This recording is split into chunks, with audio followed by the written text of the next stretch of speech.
今日係年初五，亦都係加拿大免稅假期最後2個星期，梗係要把握機會約下啲 friend 一齊去食好西啦。今次就揀咗間韓國餐廳，叫本家，不過唔知同香港嗰間本家係咪一樣嘅呢？唉，唔得啦，今日太凍啦，都係入餐廳先。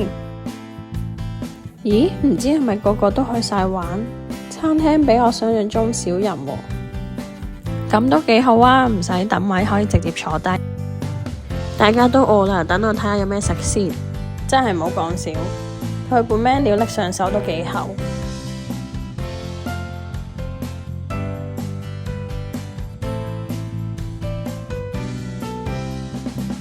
哇！呢度真係好啊，唔同種類嘅韓國嘢食都有，真係好難揀啊！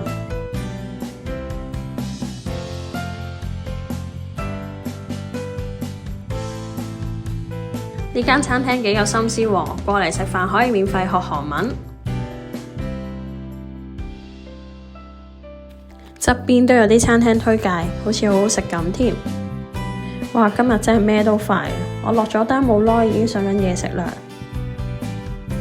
第一樣嚟嘅嘢呢係5款韓國小菜同埋鐵板五花肉。我真係冇講咁多，手機食先。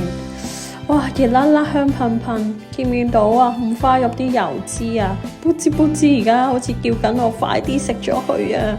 仲有啲韓國小菜都好吸引啊！哇，話咁快，第二樣嘢已經嚟啦，就係個海鮮煎餅。哇，大過我塊面啊！大家知唔知道個紫米飯我嚟配咩？就係我哋嘅主角重點啊，醬油蟹啊！多倫多都有得食醬油蟹啊！最後我哋3個女仔呢餐 early dinner 總共食咗74.97加幣。